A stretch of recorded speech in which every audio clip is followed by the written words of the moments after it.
Hello, everyone. Day 14 of our PTSD, Depression, Anxiety Awareness Push-Up Challenge. We are talking about faith, Arguing about arguing about faith and forgiveness. yeah. And, we just came off of a really nice, we've been attending church in some dear friends' homes for the last 2 months and just have covered every topic imaginable.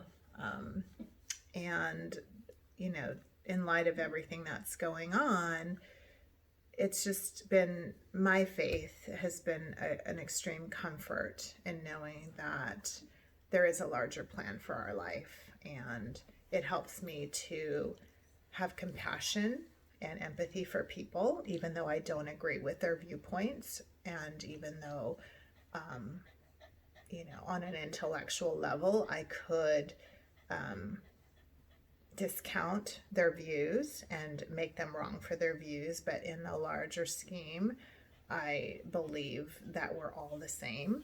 And so where my faith helps me kind of keep grounded, and there aren't too many people that I don't like. I find ways, and I always look for the good in people. And I think that's what helps me get through, even in our toughest, darkest times.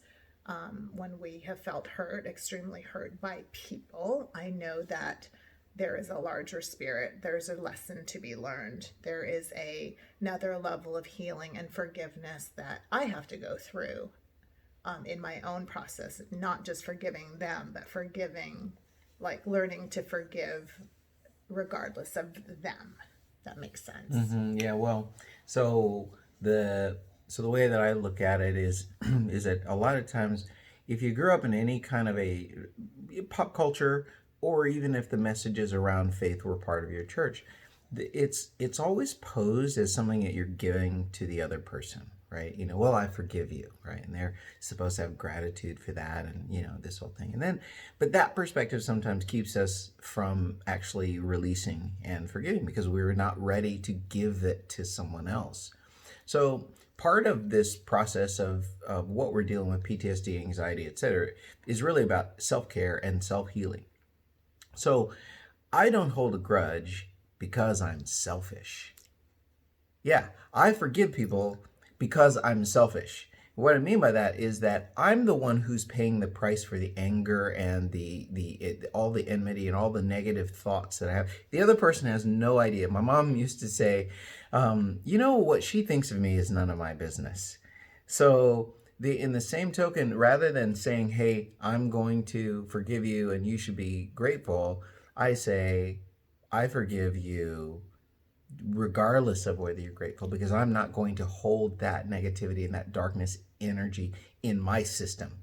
I'm choosing to release it and move on to other things. So yeah, it does play directly into my faith. I think people, hold on to that guilt or the self-sabotage, shows up to that self-sabotage in some people, that they get stuck and they don't know how to forgive themselves. And then this whole, it's no different than when you're trying to live a healthier lifestyle with a diet, for example. You eat the wrong thing and you go off one day and you binge eat one day. There's a tremendous amount of guilt, that a person goes through when they're in that process. So, the way, as with anything, it's like you should just forgive yourself, move on, and not dwell in it. I think we'll be in a better place overall in our society. I think if we can just, that's not to say that you shouldn't apologize, because I think that is definitely needed. We've had many instances where our kids felt like they were owed an apology and never got it, and it stuck with them for a long time, until I think they just realized that they're never going to get an apology because the other person didn't feel like they were wrong. So that's then they're left to reconcile it in themselves and turn it over to a larger, in our case, to our Heavenly Father. So yeah, we just want you to be encouraged, and just, learn to forgive and move forward. We're people that move forward. And I think a large part of that is, we go through that process where we're learning to forgive ourselves and the people that have done us wrong through our understanding and our own internal peace. So, Well, yeah, or I'll put it this way. Listen, I fail daily and I forgive myself and I move on and I do better tomorrow. And the people that have failed me in other places, they receive the same level of grace because I can't extend it unless I can release it from my own system first. It's got to leave my heart first, and what they do with it, that's their business. So yeah. stay encouraged. Yes. Stay, just stay the Be, course. yes, just be blessed. And today's nomination, I think we're going to do it different today. I don't, we've heard from a lot of people public or privately about their struggles. And so if you want to be nominated, just put your name, if you're brave enough or courageous enough to take this challenge on, put your name in the comment section and we will nominate you.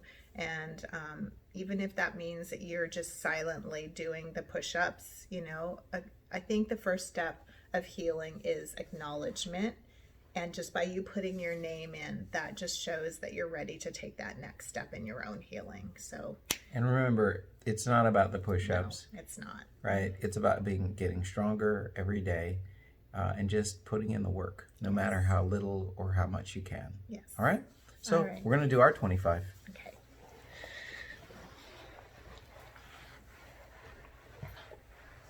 Push-up time, Milo. All right.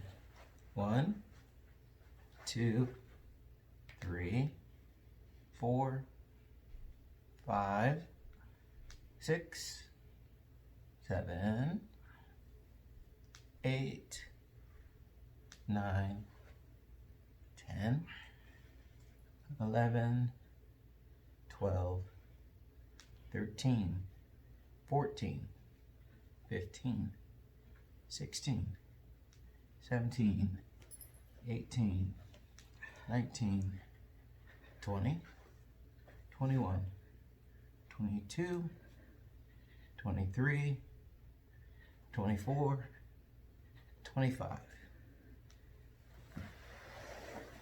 Say for us. See Ciao. you tomorrow.